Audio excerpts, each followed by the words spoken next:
Mumbai Gujarat highway आप देख रहे हैं, पिछले 6 महीने से काम चल रहा है।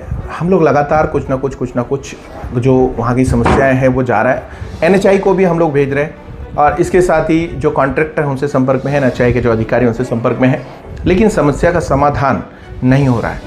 लोग परेशान हैं और इसलिए हम यहाँ के जो जनप्रतिनिधि हैं उनसे बात कर रहे हैं कि आप ये आवाज़ को उठाइए और लोगों तक पहुँचाइए, अधिकारियों तक, जिससे ये समस्या का समाधान हो सके। हमारे साथ हैं कन्हैया बेटा भोज जी, यहाँ के बहुत मानिंदा और पहले के जो कॉरपोरेशन में सभापति रहे हैं और एक बड़ी जो ऑडियंस है, बड़ी जो लोक संख्या है उसका नेतृत्व करते हैं।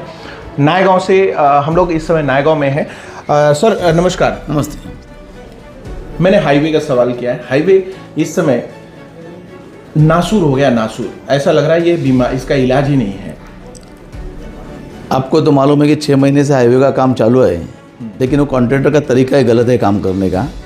ये गुजरात का कोई ब्लैक लिस्टेड कॉन्ट्रैक्टर था, उसको यहाँ दिया है, फिर भी उसने अच्छा काम करना चाहिए था। उसका भी अभी हम लोग जो देख रहा है, जिधर अपने को ज़रूरत था, मेन गए साल में जो बारिश रुका था कि जिधर रास्ता ज़्यादा ख़राब हुआ था उधर पहले कॉन्क्रीटीकरण करना चाहिए था, उधर तो बिल्कुल किया नहीं।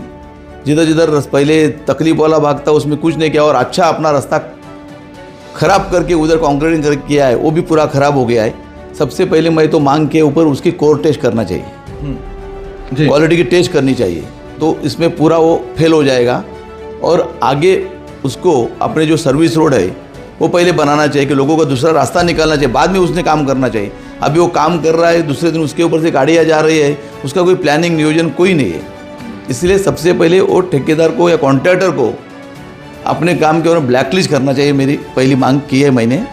और NHAI अपने गडकरी साहब, उनको मेरा फॉलोअप उनके ऊपर चालू है। एक और चीज़, पिछले 4 महीने में लगभग लोग, जो अनऑफिशियल आंकड़ा है लगभग 100 लोगों की मौत का है, ऑफिशियल लगभग 50 लोगों की मौत का है। 50 घरों के चिराग बुझ गए, इतनी दुखद है। और उसमें दाखिल होता है मामला एक्सीडेंटल डेथ, ADR दाखिल होता है। क्या कहेंगे आप? सही बात है कि हमने भी देखा है कि यहाँ इतना आज भी डांबर का रोड था, उससे भी दयनीय अवस्था, ख़राब अवस्था अपने कंक्रीट रोड की है। क्योंकि कंक्रीट रोड में बीच बीच में इतने बड़े खड्डे हैं कि आज भी कोई बाइक वाला आएगा और हम लोग तो कार में जाते तो भी हमको समझता है कि आगे कर देख के एकदम स्लो चलना चाहिए। कोई बाइक वाले को तो मुश्किल है रात के टाइम में जाना, और कोई डिवाइडर बीच में किया नहीं, कुछ नहीं, इसलिए एक्सीडेंट किया। लेकिन एक्सीडेंट के बारे में वो तो उनके ऊपर मनुष्य का गुना दाखिल करना चाहिए कॉन्ट्रैक्टर के खिलाफ। 50 लोगों की मौत हुई है, हाँ मालूम है ना, इसीलिए बोले उनके ऊपर मनुष्य का गुना दाखिल करना चाहिए, क्योंकि उनकी डेथ कोई एक्सीडेंट डेथ नहीं है।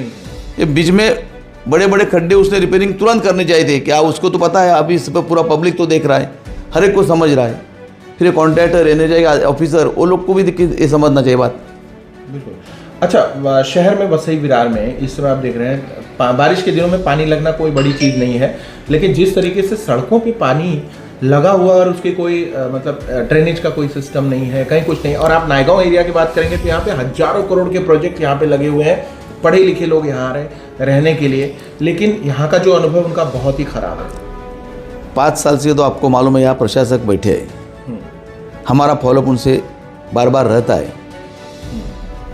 बारिश के पहले से उनको मेरा फॉलोअप था कि गए साल जिधर जिधर तकलीफ थी उस साल आप कॉन्क्रीटीकरण कर दो, वो लोग ध्यान दिया नहीं। बाद में अभी इमरजेंसी में पेवर ब्लॉक लगाने का काम चालू किया है, लेकिन इतने स्पीड से स्लो काम कर रहे हैं कि अगला बारिश आएगा तब तक ये पूरा पेवर का काम पूरा नहीं हो जाएगा। लोगों को चलना मुश्किल है, लेकिन रिक्शा वालों को रिक्शे चलाना मुश्किल बन गया है।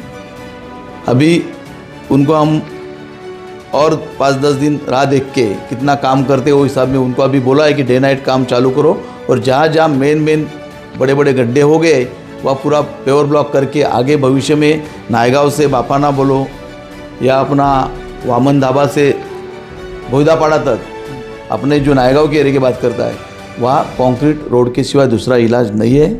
तो इसका रोड प्रोजेक्ट वगैरह कर रही है ना, उसके अपने आमदार हितेंद्र ठाकुर के माध्यम से प्रयास है कम से कम यहाँ के 7 रोड, नायगांव से बापाने बोलो, वामन धाबा से भोईदापाड़ा बोलो, सातिवली से वसई गांव, बाद में वसई फाटा से वसई गांव तक, पहला अपना सोपारा फाटा से सोपारा तक, विरार फाटा से विरार तक, ऐसे 7 बड़े बड़े कंक्रीट रोड का हमारे अप्पा जी, हमारे आमदार, उनका MMRD से प्रयास चालू है। जल्द से जल्द उसकी भी मंजूरी है कि वो भी काम चल रहा है। आएगा सर, आपको क्या लगता है कितना का मंजूरी मिल रहा है? ये तो कम से कम 1000-1500 करोड़ का उसका बजट रहेगा, इतने 7 रोड का। अच्छा।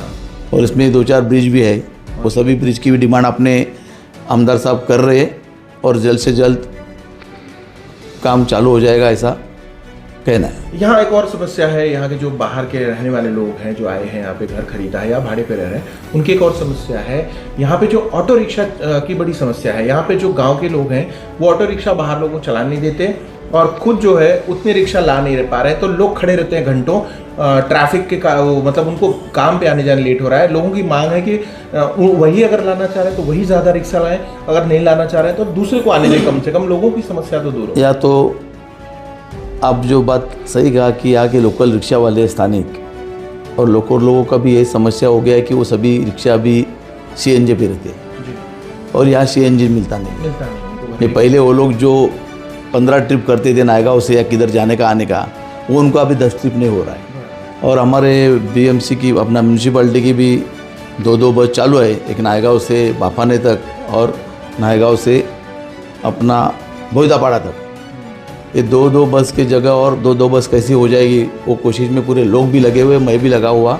जल्द से जल्द यहाँ बस का सेवा कैसा बढ़ जाएगा और ऑटो रिक्शा वालों के लिए CNG का सेवा जल्द से जल्द कैसे मिल जाएगा, वो हिसाब में हमारे नायगांव में एक पेट्रोल पंप है, उनका भी CNG का डिमांड गुजरात में है, गुजरात गैस में, उसके भी हम लोग फॉलोअप करेंगे। जल्द से जल्द वो भी चालू हो जाएगा तो यहाँ के रिक्शे वालों को भी राहत मिल जाएगी और ज़्यादा गैस मिलेगा तो ज़्यादा धंधा भी करेगा, लोगों को किसी भी हालत में परेशानी कम कैसे हो जाएगी, वो हिसाब में हमारा काम चलेगा। आखिरी सवाल, नायगांव में महानगर पालिका क्षेत्र में और सरकारी ज़मीनों पर चौल बनने की संख्या बढ़ गई, इसकी शिकायत लेकर लोग गए थे अभी महानगर पालिका, तो उनका आरोप है कि आसपास जो चौल्स बन रही हैं ये कहीं ना कहीं यहाँ के शहर की छवि खराब कर रही हैं। नहीं, यहाँ के जो AMC रहते हैं उनके हमारा पहले से फॉलोअप रहता है कि चाली मत बनाना चाहिए किसी भी हालत में, क्योंकि चाली बनने के बाद उनके लिए बाद में रास्ता, लाइट, पानी सभी सुविधा देना भी पालिका का फर्ज रहता है।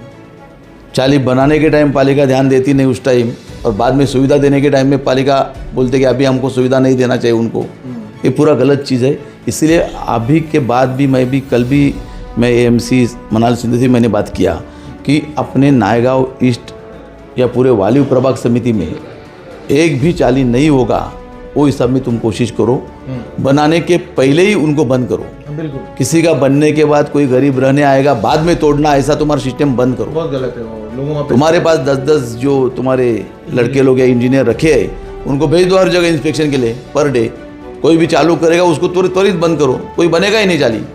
लेकिन ये प्रशासक या उनका अपना AMC लोग का उसमें ऊपर कोई बड़ा ध्यान नहीं है, इसलिए ऐसा होता है। कल मेरे को बोले कि आज के बाद नहीं होगा। अच्छा, ठीक है, उसकी राह देखते अभी, तो उसके खिलाफ और एक आवाज़ करना पड़ेगा, और क्या करेंगे। बहुत बहुत धन्यवाद कन्हैया सर। देखा आपने कि उन्होंने हर मुद्दे पे बड़ी बेबाकी से बात किया। अब देखना होगा कि महानगर पालिका कैसे इंप्लीमेंट करती है, खासकर जो NHI की बात किया है, NHI कैसे इसको रिएक्ट करती है, किस तरीके से उस पर काम करती है, क्योंकि ये जो एरिया है वसई विराट शहर एरिया, ये बहुत पॉपुलेटेड और क्राउडेड एरिया है। लेकिन जिस तरीके से इस पर काम चल रहा है और जिस तरीके से हैंडल किया जा रहा है वो पूरी तरह गलत है और लोगों की जान पे बना रही है। हाईवे का चलने का एक्सपीरियंस आपका कैसा है, कमेंट करके जरूर बताएं।